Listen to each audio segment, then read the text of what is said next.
Hey guys, thank you so much for joining me in another video. So today we're going to talk about Dior Spring Summer 2026, one of the most anticipated collections of the season. As usual, we are going to talk about the handbags. And while we were previewing the show, even before the first model hit the runway, Dior was giving us this little preview. Guests were arriving to their fittings, to the shows, and you kind of get a hint of some of the styles. We saw the book totes that we already saw with the men's collections, new iterations of the Lady Dior, but this time they came with these bow accents and these three-dimensional clovers, subtle tweaks that felt like a coded message of where Dior is heading. We also saw the tassel Dior. We've already had a bit of a taste of what is to come with Jonathan Anderson's Dior. By the time the show had started, I think one prominent motif emerged. It was seen throughout a series of bags, also on the shoes, and even in the way some of the clothes were styled, and it was this bow motif. When you think about the bow, bows have always had a place at Dior. Christian Dior himself used them often in his couture as symbols of femininity, elegance. Christian Dior used to say that bows are the most natural ornament of a dress, as they are a natural way of clothing and tying material. And indeed, you can find bows from the very first Christian Dior collection in 1947, with the overall dress as an example. Not only are bows used as an embellishment of the garment, but also as a part of the very structure of the dress. For example, this is a sketch of the Amanda dress from 1955, with a bow tied directly at the front from the fabric of the dress. Same here with the angelic dress from the Autumn-Winter 1954 collection. And from the same collection, the Curaçao dress that looks like a giant bow. Its skirt is actually draped and held in place by a large bow on the hip.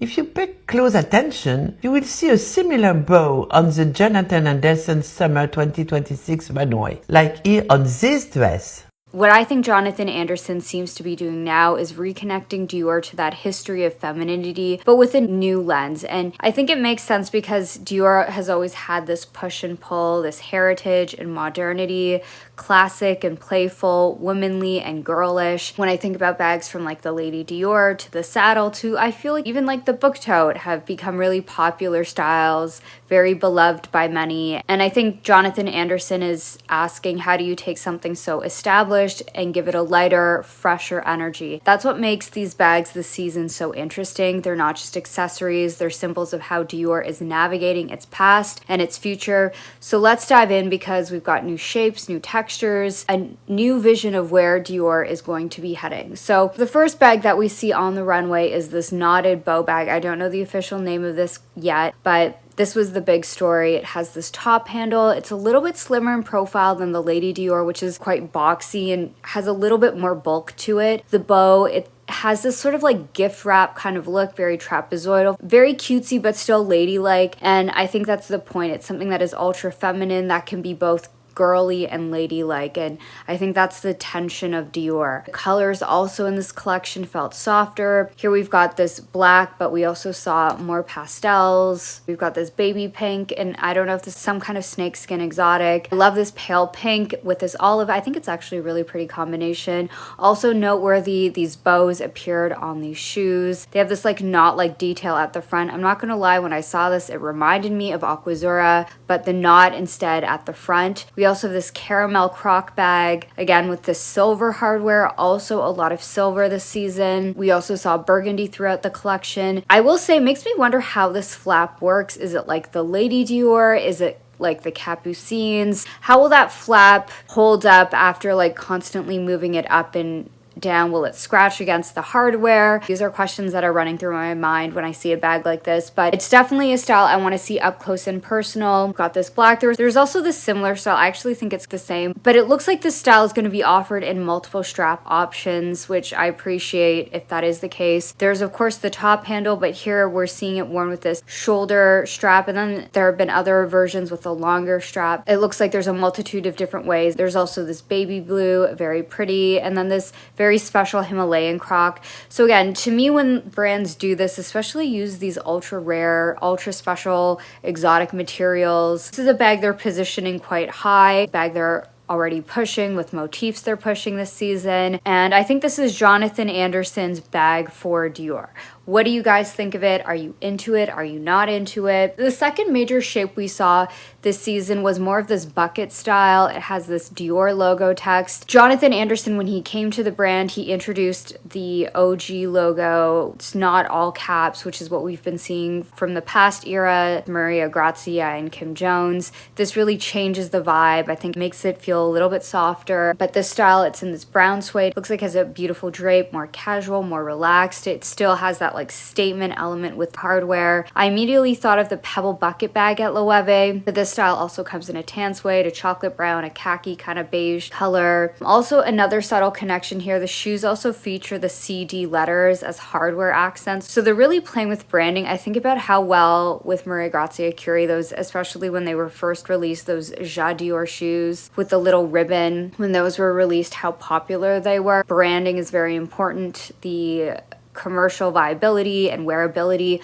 of these accessories is something Dior is heavily thinking about, which makes sense. It is a major brand for LVMH. And then we have this smaller shoulder bag. So this style also continues on with the bow story. It's a smaller style with this cuter little knot, almost again reminds me of Aquazzura. Like Aquazzura also, they have clutches that have this kind of little bow detail that kind of almost looks like bunny ears in a way. But here we have it in this black, this silver, almost like pewter shade. Also this version of Dior's Canage quilting, wicker material, definitely an option for an evening style. Then we have the slouchy bag. To me, if I'm gonna be so real, this is like Dior's response to the Chanel 22. The leather is really scrunchy. If I'm gonna be honest, when I saw this bag, just this like scrunchy material, it did make me think of those viral cause bags that were popular a couple years ago. The like scrunchy padded texture.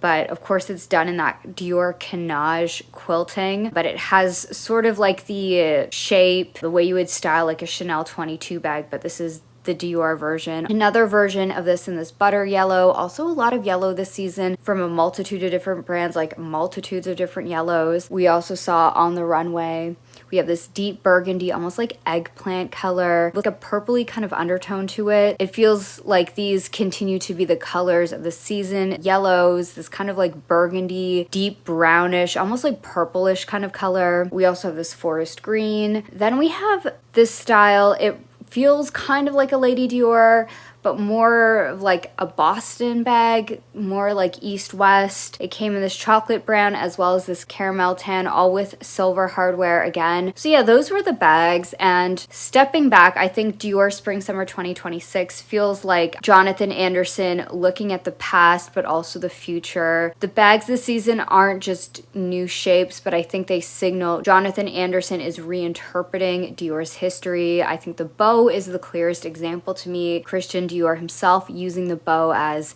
an emblem of femininity, refinement, and I think Jonathan Anderson is taking this bow, giving it that really ultra feminine energy, delicate, pastel, playful, and also feels like a return to Dior's roots, but filtered through 2026 sensibilities. I think also we're seeing the Lady Dior, which we've seen in some of these ads, reimagined with these bows. I also saw bucket styles on the runway with the revived logo text, a little bit more casual, a little bit more relaxed. Also, we're seeing more north-south proportions this season in general. And then of course that slouchy bag that feels like Dior's response to the Chanel 22. Feels like Jonathan Anderson is aware of the market, isn't afraid to compete head on with other maisons, which I think LVMH of course wants. Dior I think has often carried the weight of its legacy, the Lady Dior, the bar jacket, saddlebag, more recently the book tote, but I think this season feels like Jonathan Anderson is untying some of that heaviness, literally putting a bow on the heritage, making it feel very feminine. And I guess the question is, will these bags become the next icons? Will this bow bag potentially be like the saddle or the book tote? Or will these bags stay tied to this particular season? Only time will tell, but it is undeniable that this is Dior leaning into a new era, a new type of femininity that feels both historic and forward looking. For me, that's the charm of this collection. It doesn't erase Dior's past. It plays with it, it reworks it, it knots it up into something new. I think it's respecting the heritage while pushing it forward. But I want to know what you think. Do these bows and softer touches make Dior exciting to you? Now, I'm someone that loves a good pull, so these are the results. And this is actually pretty decent. I think anything over 50 is actually pretty good based on how critical you guys are. But when I look at these bags, they may not necessarily be for me. I do see the appeal of them. I think there is a prettiness to them. They're actually quite neat looking bows. Like, they're very formal looking bows, which I think makes more sense for Dior. I also think about like the Galliano era, like the corseted bags with the bows on them. There was more of, I think, something playful, flirty, coquette, whereas this feels a little bit more neat. If I think about some other designs that have had bows on them, like Chanel, they've had a recent design with more ruching in the bow. It's just a little bit more prominent. Marc Jacobs also has a style with this bow on it, on the strap, that's just a little bit more prominent. If I think about the viral Acne Studios, those bags with the bows that have more that dangle with more of a trail. The bow on this style, as well as I think on the Lady Dior's, they're more like these delicate details, like small, dainty like details done in a neat way that is meant to look more put together. I actually quite like the idea of a bow, but yeah, these bows feel quite neat, more like dainty details. The Lady Dior with this bow that is just ever so slightly there. It's enough of like a change, but nothing too radical. I can also see someone who's a lover of the Lady Dior. Maybe they're not bothered by the flap, like this more structured kind of design. I could see them moving towards the style. I think this is an appeal to the Dior customer. This isn't meant to be a disruptive collection. When I look at the bags, I don't really think this is meant to be disruptive at all. I'm personally, again, not like a Lady Dior customer or a Dior lady. I do have two Lady Dior's, but again, they're bags that I rarely pick up. I might pick them up like twice a year. I also like to tie up the handles with the ribbon when I'm storing them. So yeah, I can see why they decided to play with this kind of design element. This is something people do, but also I can see why for this style they went with this more like trapezoidal style. A lot of brands have a shape like this. There's the Hermes Kelly, but there's also like the Fendi Peekaboo, the Louis Vuitton Capucines. The Lady Dior, I always thought was more of a response to this, but this, you know, tapers a little bit more at the top. Again, it's not a style for me, but I am very curious to see it in person. I'm curious to see how that flap works. There's also this hardware with this Dior text at the back of the bag. And I will say, when looking at this collection as a whole, their bags, they feel lighter to me. And I think Maria Grazia Curie, a lot of her bags were loaded with pearls, embroidery, the toile de Jouy, the zodiac, the floral prints, the embellished straps, the branding on the branding. Her designs, there was more of like a density to them, whereas I think these bags, they feel lighter, like there is a freshness, breath of fresh air, I think is what they were going for. I was hoping if one thing would speak to me, it would be the shoes. Again, not totally styles I was gravitating towards. The pumps with the CD letters, the peep toes, with that kind of D-shaped curve, I actually think are quite cute. Again, with that neat looking bow. There are also these florals that kind of have this like pancake look to them. I actually quite like these feathery heels. I think these are quite pretty. And then these kind of like brogue shoes with these Boston Birkenstock like toe boxes with like the Dior with like the prominent O, the little kitten heels with the little bow at the front. I think I prefer the Aquazzura styles. Overall, the shoes weren't really like vibing with me. I thought there were some really beautiful gowns, beautiful dresses. I'm sure we're gonna see a lot of celebrities. We've actually already been seeing a lot of celebrities wear Jonathan Anderson's Dior. I think Dior also has an incredible lineup of major it girl celebrities wearing his fashion already. But yeah, I guess just for me, the bags weren't totally my vibe. I think I just have like a really specific style to me, but I can absolutely see a potential new customer joining Dior. And I think some of the existing customers will gravitate towards this for sure. I definitely can see how, especially with like some of the bow styles, the existing customer finding some of these styles attractive. But yeah, I would love to know, what do you think? Did any of these styles speak to you? Are you interested in any of these bags? Please let me know down below. Thank you so much for joining me in another one, and I hope to see you in the next one. Bye.